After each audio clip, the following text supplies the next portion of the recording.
Já, komið sæl og velkomin í eitt og annað. Við höfum verið á ferðalagi landið í þessum þáttum upp á síðkastið og við ætlum að halda því áfram. Það er komið að Suðurlandinu og við ætlum að byrja á því að skella okkur í snorklingferð í Silfru með Ásthildi og Stefaneli í þáttunum Ég og mig. Og þar ætla ég að fá að vera fyrir aftan myndavélina. Við erum komin inn á Þingvelli þar sem við erum að fara að snorkla í Silfru. Og eins og þið sjáu á öllum bílunum þá eru ótal aðilar að hósta þessum ferðum en að sjálfsögðu fyrir við með Tröll Expeditions. Þú veist náttúrulega að það eru nokkrir búin að deyja í Silfru í gegnum árin. Já, þannig að ég ætla að segja nokkuð lokaorð.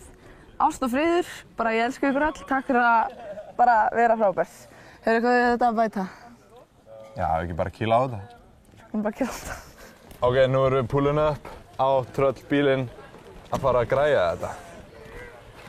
En ekki bara banka upp og bara spyrja hvað það er að frétta? Hello, are you guys going snorkeling with Tröll Expeditions?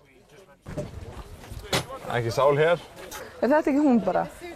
Þú spyr. Hello, what's up? Yeah, we were supposed to come here 1:45 and go on the trip at 1 o'clock, yeah. But okay, so you're gonna be with me and with Anne All right. trip. So it's fine. Nice.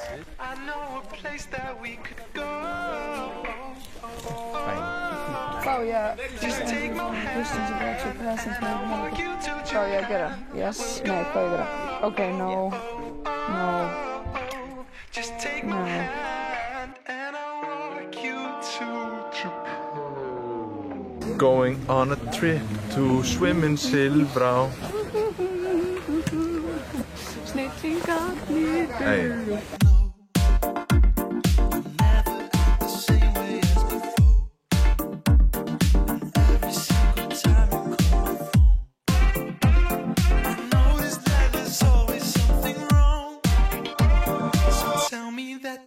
It's gonna break. It's okay, I know you're my mistake. We figured out that life is all the same. I'm staring at the sunset in the rain. If you wanna know a place that we could go.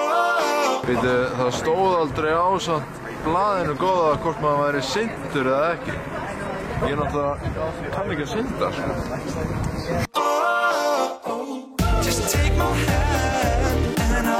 To Japan, we'll go. Just take my hand and I'll walk you to Japan. Ok, við erum núna tilbúin að fara í Silfru að snorkla. Ég að sjálfsögum með bleika og Ásthildur með fjólubláa sitt, þannig getið þið þekkt okkur. Það var mjög erfitt að spýta í gleraugun en við lifum það af og ætlum að hoppa út í.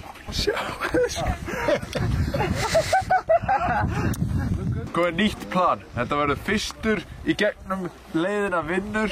Annar þáttastjórnandinn mun hætta sem sagt, svo sem vinnur fær að vera áfram. Og Skúli tekur þetta allt upp á GoPro-ið sitt. Just take my hand and I'll walk you to Japan. We'll go. Just take my hand and I'll walk you to Japan.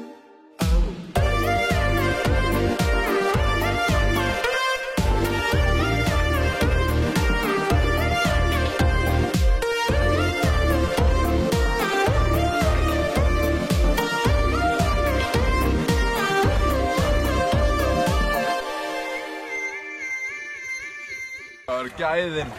Mér er ískallt á fingrunum, sko. Ég var greinilega að hreyfa það alltaf mikið eða eitthvað. En það var ángríð sturlað, útsýnið og allt annað. Maður var bara annars fljótandi að vippa sér upp og niður, sko. Það var alveg geðveikt. Þetta var geggjað! What the frick? Ég bara, maður svona horfir upp og sér fullt af dóti, maður sér svona það sem maður sér venjulega svona yfirborðið, svo bara lítur maður ofan í vatnið og þetta er bara svona einhver annar heimur, þetta er bara fáránlegt, sko. Austur í Skaftárhreppi má lesa gossögu Íslands inn í heimatilbúnum hól, ef svo má segja. En hann Hörður Davíðsson, hann veit meir það og við ætlum að gefa honum orðið næst.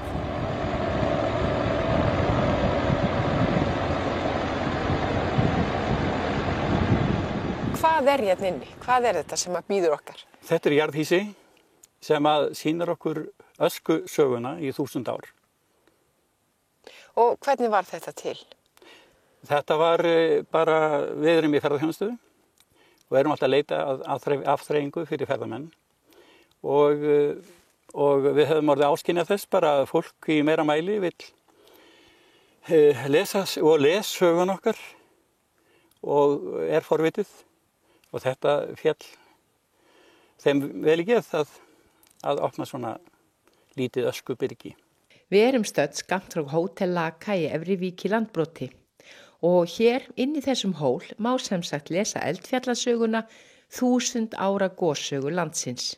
Hérna er öskulögin og hægt að lesa líka tímaskeiðið. Hérna hefur áfoki verið 10 cm hver 100 ár og hérna má sjá hér svona helstu gosslögin skráð hér en eru ótal mörg hér á milli eins og Skaftarelda og Kötlu hér og svo hérna efst uppi er frá Gjálp 2011 og sem ekki sést því að þetta var bara míni.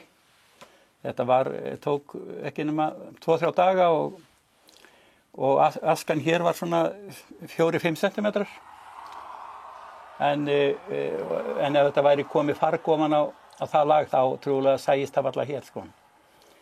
Þannig mann er hugsað til þessara sem að þraukuðu hérna forðum með í þessum hamförum sem að gengu á þá.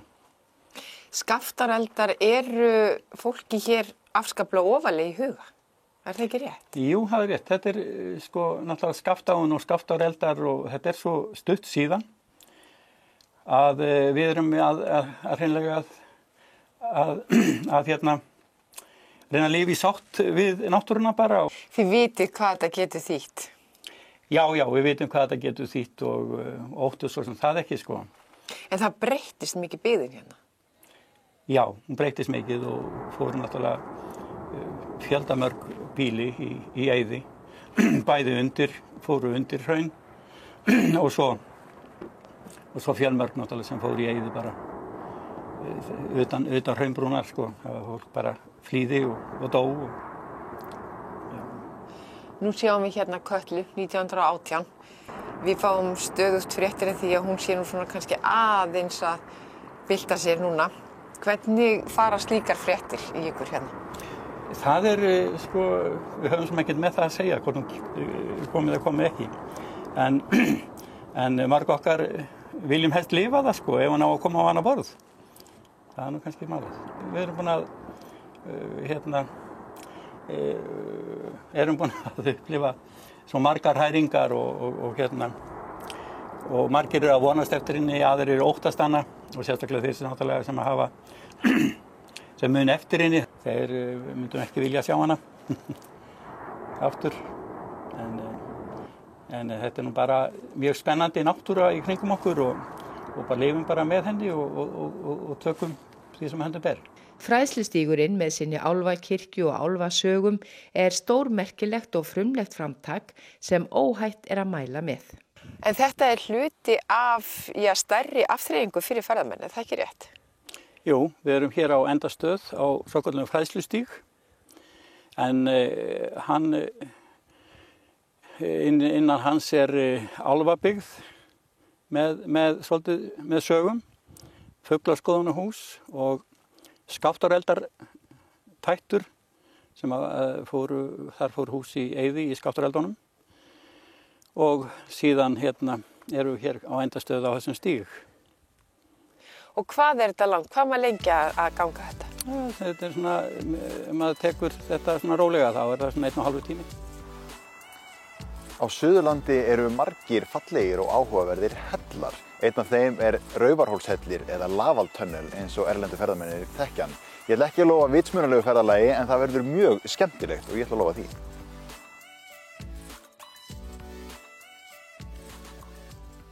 Ok, við erum komin hérna í Lavaltunnel á leiðinni í Raufarhólshelli í Hellafjörð. Ég er ekkert smá spenntur. Ég er heldur ekkert smá spennt. Kýlum á. If you wanna know a place that we could go, Það bara hellidemba í hellinum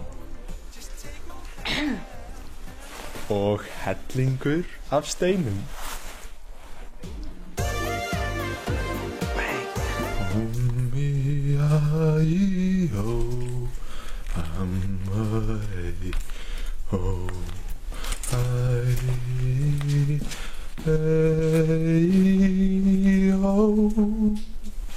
Hei Ásthildur, varstu búin að sjá græna mosann hérna? Nei. Sko nákvæmlega þessum stað hérna í þessu gati baðaði Snorri Sturluson sig á Sturlungaöld á hverjum degi. Já, alveg? Nei, ég veit ekkert um það sko. En það er eins og að gegja þær hellir sko. Já. Þetta er geðveikt. Þetta er eins og einhverju námu eða eitthvað. Þetta er fáránlegt hérna sko. Mér ángrínslegur eins og ég hérna Indiana Jones hérna Lego-leiknum sko. Já, ok. Sko Ásthildur, ég held ég hafa aldrei verið búinn að segja þér þetta en allir rauðu steinarnir sem eru hérna sko. Já. Þú manst þetta Örlygsstaðabardaga sem við erum að berjast í þarna í sýndarveruleikasafninu. Já. Þetta er raunverulega blóðið úr hermönnunum sem börðust þar. Þeir börðust í þessum helli sko og það skvettist bara út allt af veggina og svo er það bara búið að vera hérna síðan. Í alvörinni? Nei, ég er bara að grilla sko. Þetta grínast. Hei Ásthildur, ég er með einn mólaði viðbót. Nei, ég veit að þetta er lígi. Já, ég ætlaði bara að segja þessi ljósina, þau eru ekki náttúrulega hluti af hellinum sko. Hvað er það þér? Ok Ásthildur, ég er með gátu fyrir þér. Já.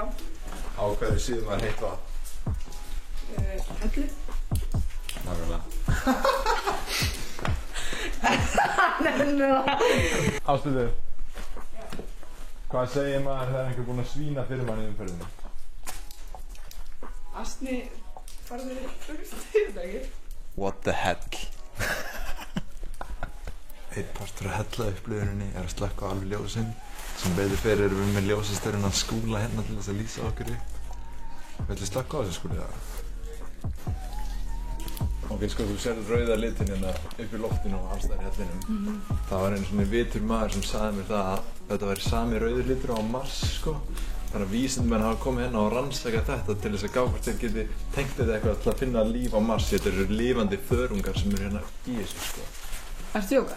Nei, ég er ekki grinn. Þetta er alvöru, bara sannleikurinn núna. What? Þetta er alveg í sjálfu hellar. Æ, hættu þessu. Jæja, við erum komin út. Það var mikið talað helli, en þetta var samt mjög gaman. Samanlega. Algjört dálæti. Þetta var hérna.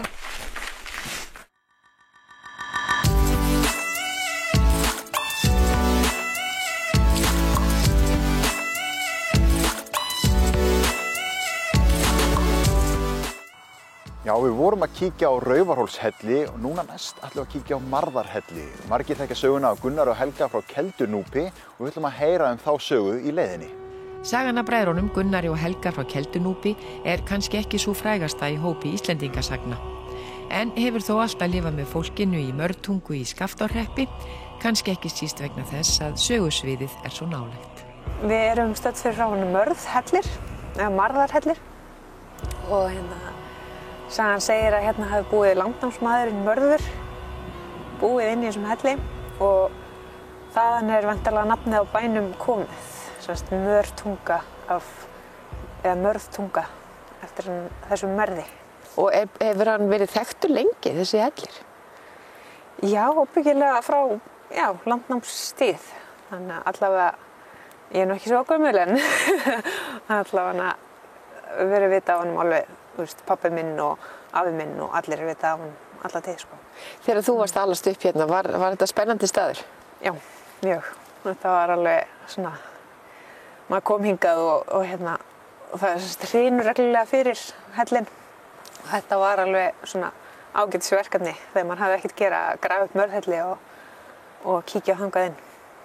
En það er nýbúið að grafa hann upp núna, eða svona hreinsa frá honum, það ekki? Jú, núna er sko búið að opna neila alveg, eða svona sennilega eins mikið og hann hefur verið, en sennilega ekki alveg eins stór og hann var upphaflega og það sem sagt félagsskapur sem að gróa hann upp sem heitir Fótspor, félag sögu og minjar í Skaftahreppi og þeir tóku sér til í sumar og langaði að varðveita þessa sögu og þennan stað og grófa hann sem sagt almennilega út þannig að núna bara hægt að skella sér inn í hann og þess að þurfa að brölta og skríða eins og við gerðum En hann ekkert opinn fyrir almenning? Það getur ekkert svona hver sem farið í hann? Það veit nú bara enginn af þessum helli.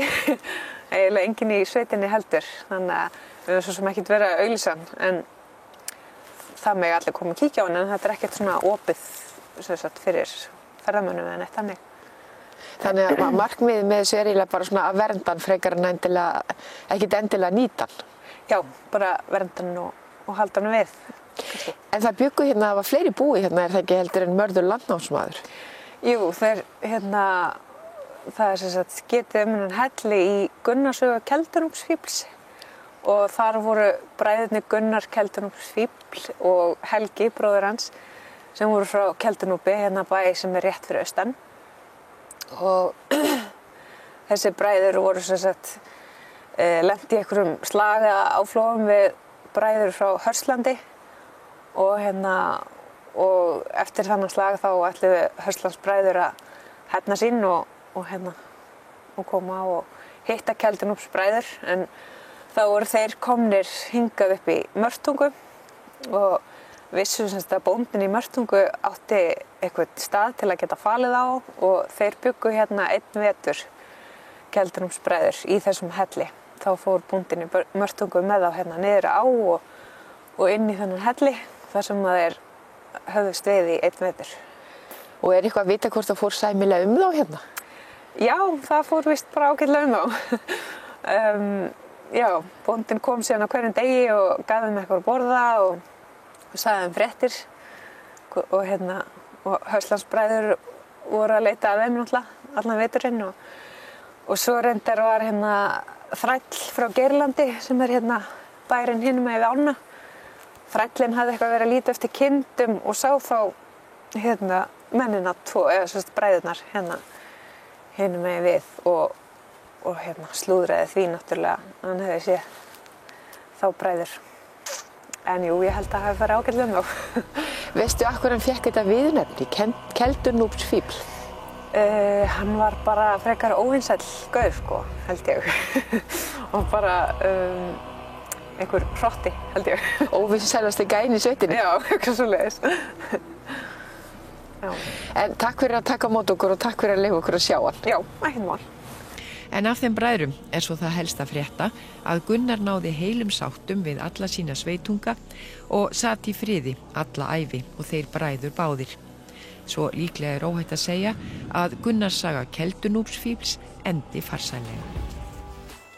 Já, haustið víst komið með öllu sínum fallegu litum en sumarið það lifir aðeins lengur í einum bæ á Íslandi, sumarbænum Hveragerði og við ætlum að líta þangað í þessu síðasta einslagi á Listigarðinn.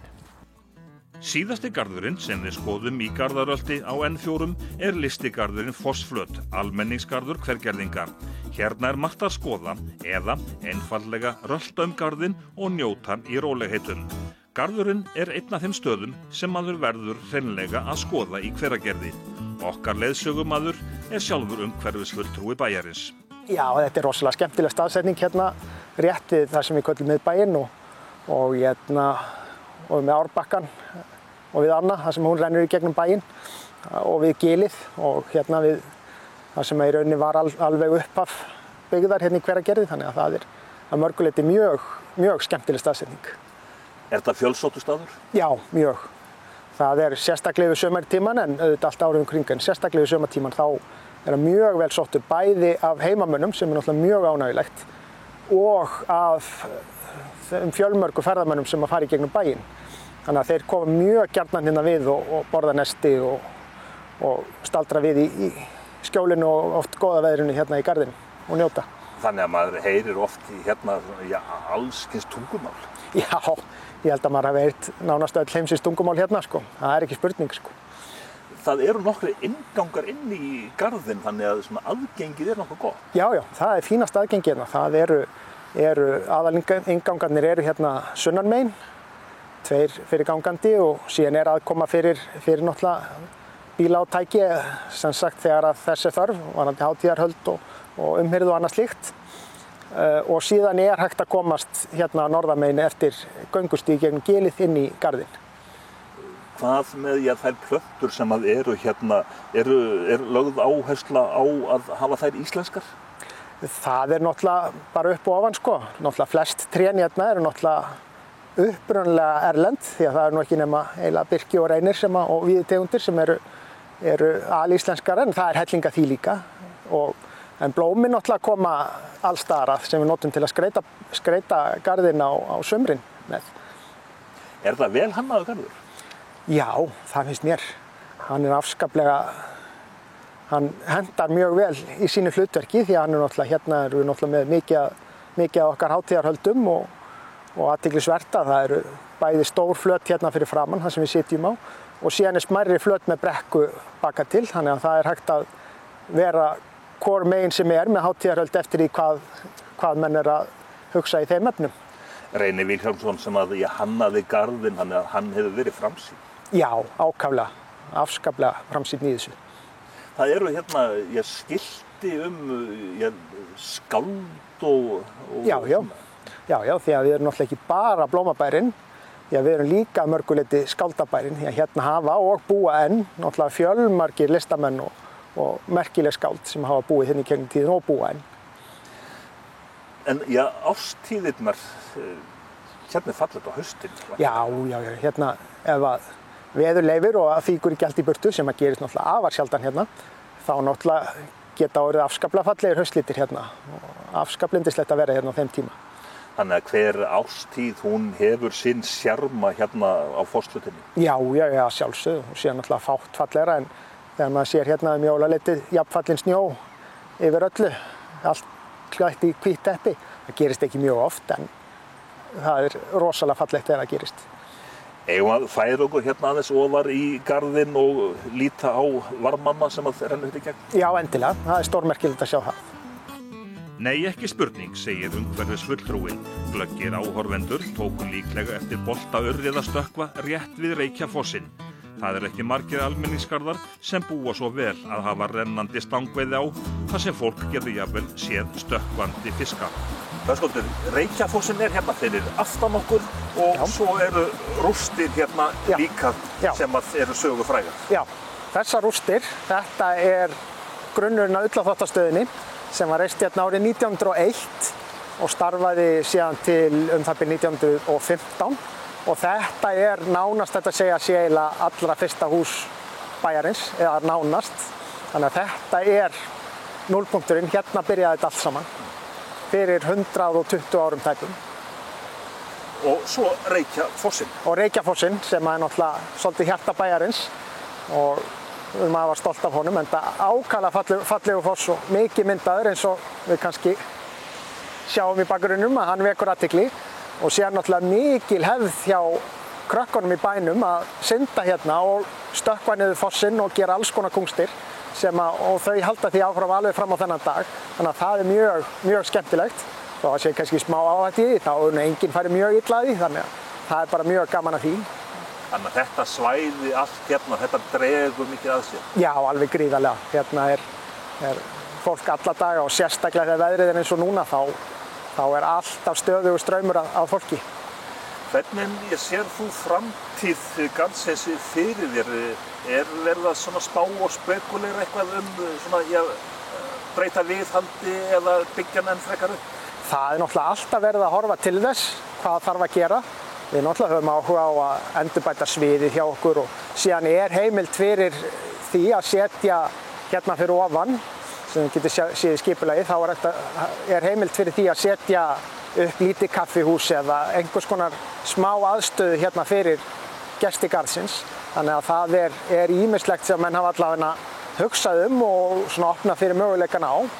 Og síðan erum við að fara að byggja heilmikið við grunnskólan hjá okkur og það mun teygja sig yfir skólamörkina og aðeins inn í jaðargarðsins og þá mun í rauninni á ákveðin máta skólalóðin og garðurinn tengjast sem að ég held að verði náttúrulega bara til mikill hagsbóta fyrir nemendur hérna í Hveragerði.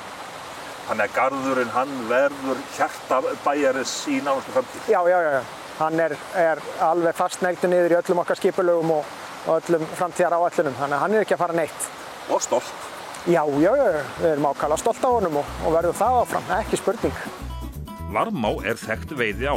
Eftir að hún sameinast Sandá nefnist hún Þorfinslækur sem rennur í Ölfusá 6 km frá sjó. Ágætis veiðin er í Varmá og áin er vinsæl meðal annars vegna mikillar náttúrufegurðar. Jæja, þá komum við að lokum hjá okkur í bili af þessu ferðalagi Suðurlandið. En við ætlum að halda áfram í þáttunum eitt og annað í næstu þáttum. Fylgist þið með.